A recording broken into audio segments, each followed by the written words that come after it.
I am the apocalypse. The cold was the first thing I felt. Even before my eyes were open, I felt a very deep chill in my core.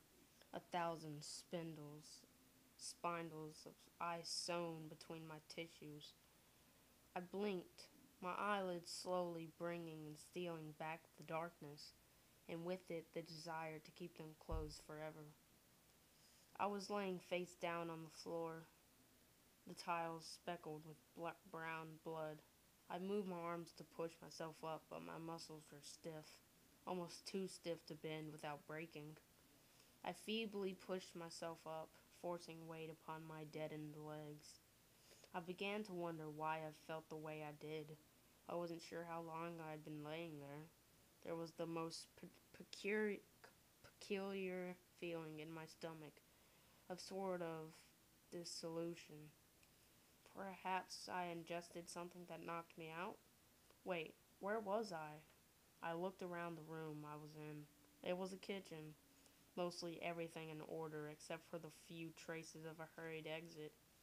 The back door was open, barely bolted to the top hinge. Cabinet doors were left open, and it seemed like the only readily edible food was taken. A knife set was knocked over with a few blades missing. There was blood splattered on the floor in which I was laying. I could see the putrid stream of it running down my shirt, but after a quick search I couldn't find nor feel any wound. Each window I saw had the blinds drawn and the lights turned off, as if the house's occupants were hiding. I went into the living room, barely bending my brittle knees into an awkward walk.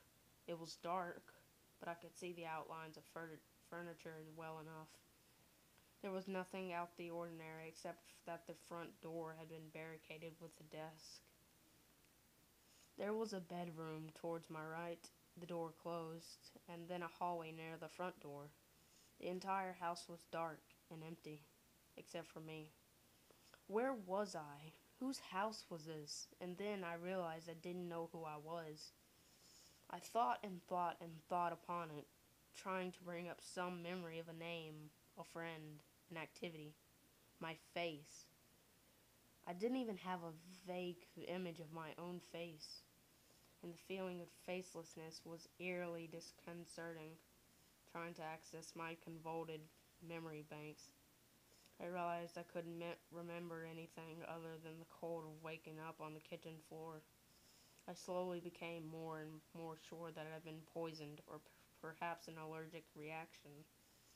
What makes one amnesic and unconscious? It had to be some sort of chemical. What if I lived alone? I checked for a wallet in my pocket but found none. I tried to call out, but something was wrong with my voice, as it felt and sounded like my vocal cords were shredded. The only thing I came come out to was some sort of strangled noise, mixed with a phlegmatic sputter. I spat out a gob of blackish red blood caught in my throat. I couldn't taste it, but it looked disgusting on whoever owned the couch in front of me. Since no one had responded to my vocalization, I decided to leave. Going to the front door, I pulled the heavy desk aside. It was difficult, not because of my weight, but because of my limbs. My arms felt encumbered by hundreds of pounds, and the rest of my body had been struck by some sort of torpor, like it was being pulled towards a supermassive black hole in the opposite direction I tried escaping to. Trying to grip the hulking piece of furniture was difficult as my fingers wouldn't cooperate, but the desk gave way easily, more easily than I thought it would. I'm not sure how long I spent trying to open the door, but time seemed different. I couldn't tell how long a moment was as I was completely grounded in the present. Trying to recall waking up in the kitchen was slowly becoming more difficult. After what had been hours of failing, I orchestrated all my fingers together in a twisting motion and opened the door. The difficulty of something seemingly simple perplexed me, but I lost interest and soon forgot about it. I had heard of concoctions that paralyze, but were there some that caused memory loss as well? I knew the Haitian zombies that forgot themselves entirely and served whatever voice they heard after they resurrected, but there was no voice to command me. My experience wasn't quite as dramatic, but someone's blood was in that kitchen. Maybe I survived an assassination. I had been subdued on purpose, and I couldn't feel the results in my rigid muscles. But if amnesia was an intended side effect, what would someone stand to gain from it? I walked out the door and into a suburban neighborhood, trying to figure this conundrum out. The sky was overcast and gray, a constant threat of some sort of foulness to the rain from the heavens. The wind was strong, blowing various trash and debris down the street. I could see black smoke on the horizon, rising up to coalesce with the dark clouds.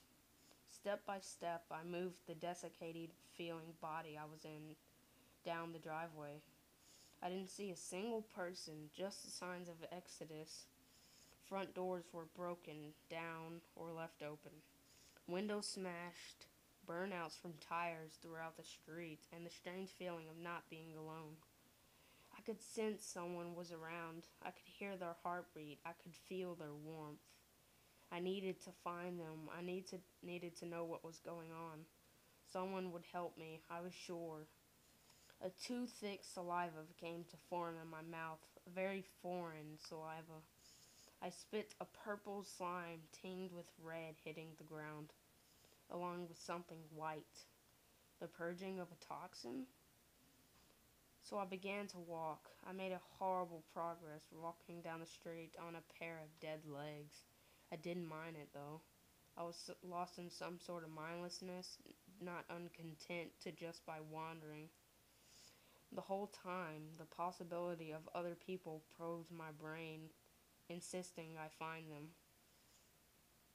Walking down the street, though, the internal maze of a neighborhood, I came across a dog, a big Doberman. At first he caught my attention in an interested way. I looked at him enthralled, but then he caught a glimpse of me and started barking. The barking became louder and louder, and I began to grow irritated. The way the dog stared at me, fangs bared, caused my reservedness to subside. I could feel the fury cauterizing my body, crawling up my spine, making my hand shake. This animal was challenging me, my prey. I strode over to him, oblivious to the deep growling. The dog readied himself to pounce, and the thought of the pathetic thing posing a challenge was amusing. He jumped forward, biting into my calf, hard enough to cause a crunch to sound. But I was so full of rage, so full of hatred that my whole body was numb. I threw myself upon the dog, wrapping my hands around its neck tightly. I slowly began twisting my iron grip with as much power as I could muster, and nothing in the world would stop me from breaking his neck. He managed to whimper in such a saddening manner that if I could feel sorrow, it would have hurt me inside. So I made an excruciating for the dog, finally breaking its neck. After his head was twisted 180 degrees, then I picked his corpse up, slammed it into the street, and started punching the ribcage, grinding his flesh and innards against the cement with my fists until the head and hind legs remained intact, connected together by a spine and fur-matted with the dog's bloody remains. When I was done, I asked myself what had I just done. I now felt nothing. I was calm. I was collected. My mind analyzed the situation and deduced my anger as a fair reaction. Though I had the subconscious feeling that I had just done something was sickeningly wrong. What if I had brain damage? I had heard of a story how a man had brain damage in a specific area, which to cause him to fly like into a blind fury at the smallest slight? I don't know. What if it happened to me? Enough oxygen deprivation can both cause brain damage and unconsciousness. Was I even mentally fit to be a human being anymore? I needed to find someone quickly. I continued on, eventually reaching the end of the neighborhood. Two cars were crashed into each other, and I walked up to one of them. One was empty, while the driver of the other car was resting his head on the steering wheel. I walked over, lifting his head up by the hair. His forehead was caved in, pieces of skull broken off in his brain. He didn't smell particularly good, so I picked him up and threw him into the street. I sat in the car looking at it. I was sure I'd drive him many times before, but as I sat in the seat, I couldn't figure out what I was supposed to do. I grabbed the wheel, turned it. Nothing happened. There were a ton of buttons next to the wheel, so I began pressing them. One of them made a terrible noise come on, and after forgetting which one it was, I left. I was on a main street. There were cars parked in the lots out of front of derelict shopping centers. The occasional sign of violence streaked upon the pavement or wall in a bloody fashion. The lights of miscellaneous shops were still on, though I could see no one inside. Automated traffic lights went out through their cycles, unaware that they did nothing to serve the people who weren't there. The place was a ghost town, void of anything that might be alive. Then I saw someone. I was in front of a grocery store, the entrance destroyed by a flipped car. The person I saw appeared to be a man. He limped, and it seemed like every time he put weight on his right leg, it would almost snap out underneath him. He was making his way into the apartment complex from the other side of the street. I tried yelling out to him, but all I could make was a groan. He continued on to the complex grounds, and I decided to follow him. When I passed the surrounding fence, however, I saw a group of people running up a flight of stairs into an apartment. One of them was holding a gun towards the man trying to follow, who seemed to beseech something of them by holding his arms out. From the look of it, he needed medical aid. And then they shot him. I immediately took cover behind the fence, peeking around the corner. The last person to go in was a woman, who made the strangest feeling rise in my chest. I took a look at her as she stared at the corpse of the man her friend had just shot. She couldn't see me, however, and went inside. There was something peculiar, about her. She contorted my chapped lips into a goofy semi-grin. I had a feeling like I knew her, like I needed to know her again. Perhaps she could help me sort this whole mess out. Maybe I could find out who I once was. But I wasn't going to be able to approach them if they were just shooting random people. I made my way towards the grocery store. My muscles began to grow more flexible, and I could move a bit more smoothly now. Though the calf of the dog had bitten wasn't as strong as my uninjured one, I began to hope that whatever chemical was in my system was starting to wear off, and that there might not be permanent effects after all. I walked through the parking lot. The place was abandoned, though it didn't seem voluntary. Some of the car doors were opened, some were painted red. One trunk was open, half filled with grocery stores, and a carton of eggs smashed upon the concrete next to it. Dozens of carts were left astray. The car that had rolled over had smashed the glass doors leading into the grocery store. It appeared the car was resting upon a few people, their blood and organs forced out of their bodies all over the cement. The wind blew. It was cold. I got to the dumpster behind the store and opened it up.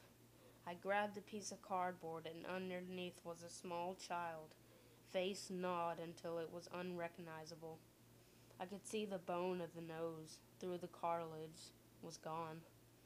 There was an ear spat out next to his head. The lips were eaten in a particularly vicious way, exposing smashed-in teeth and purple gums. The eyes had been slurped out, leaving the 8-year-old child staring into the sky with a lifeless gaze. The skull was smashed in and the brain was served at 98.6 degrees Fahrenheit. The body had pieces picked off of it in varying degrees. In some places the muscle, in others to the bone. This was the work of something wild, something extremely ferocious. The child was small enough to be an easy meal for a starving pack of dogs. There was even a news report about this a few months ago, wasn't there? Or did it seem like something that would be on the news?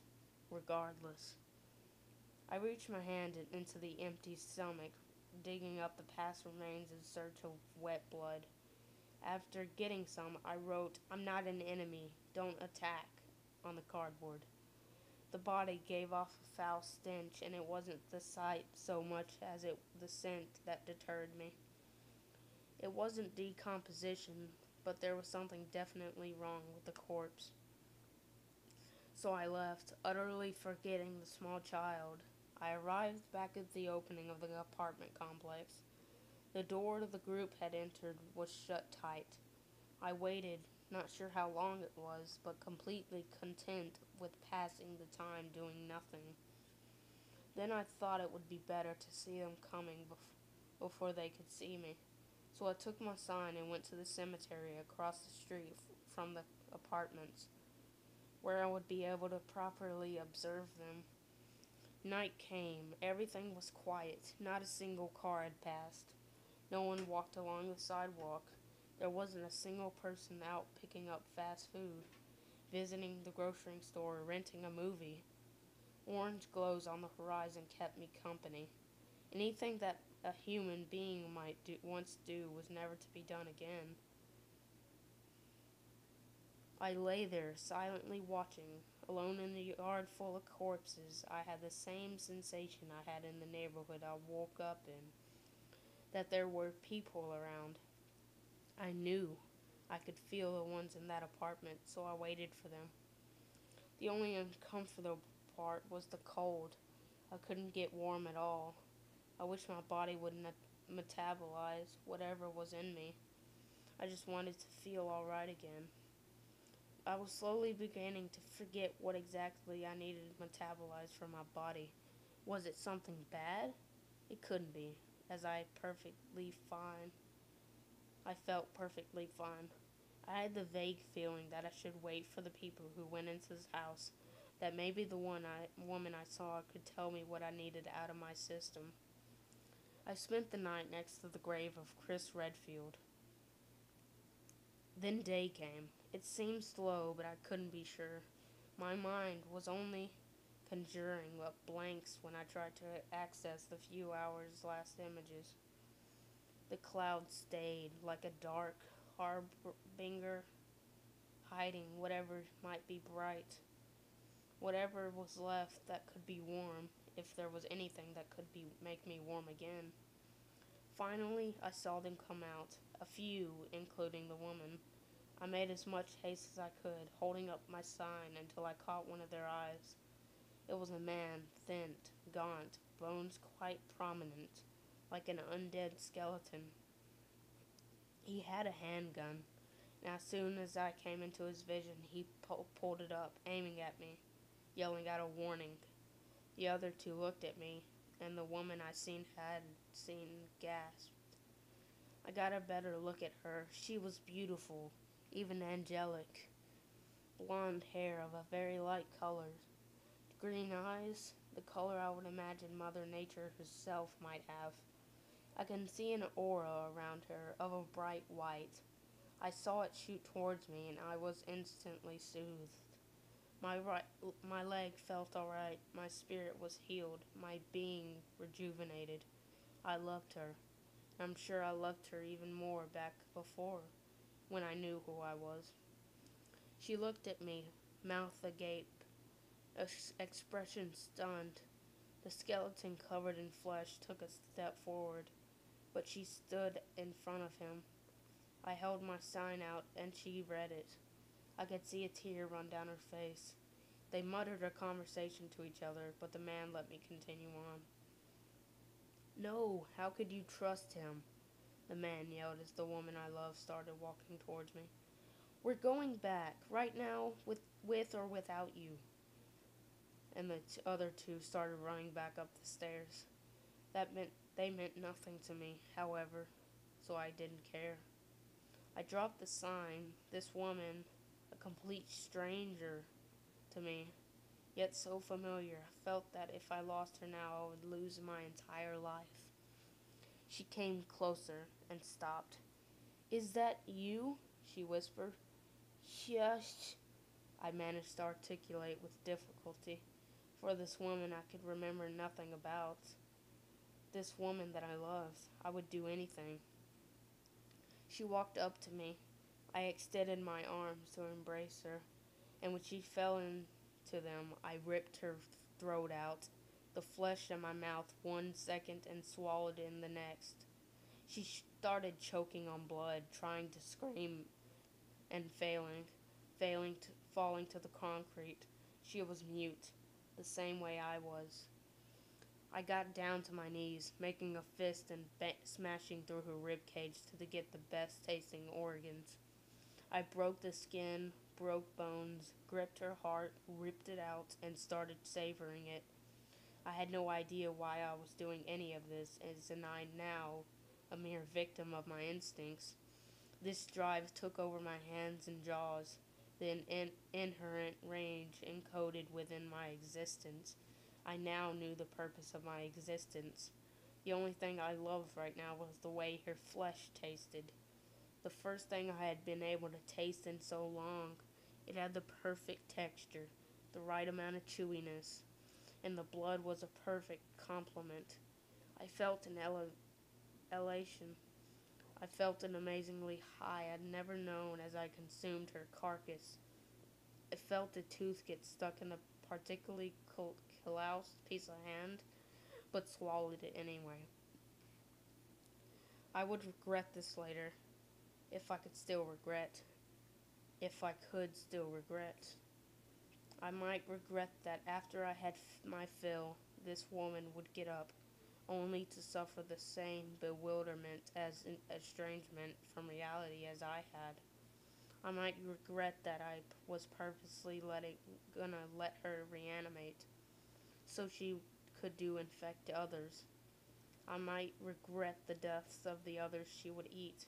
I might regret letting the corpses of children be thrown into dumpsters after her victims did the part to spread this disease. If I could still regret, if I even cared to regret. I might regret succumbing to the results of my twist of fate. I am now the plague bearer. I am now one of the youths I despise in horror movies. I am the downfall of my former race. I am the apocalypse. And then I began to feast. Well, that's I am the apocalypse. I really like this, so that's all I really have to say. I like it. I like the fact that he's a zombie, and it's told from a zombie's point of view. So if you liked it, why not leave a comment, a rating, and subscribe? So, well, that's all I have to say.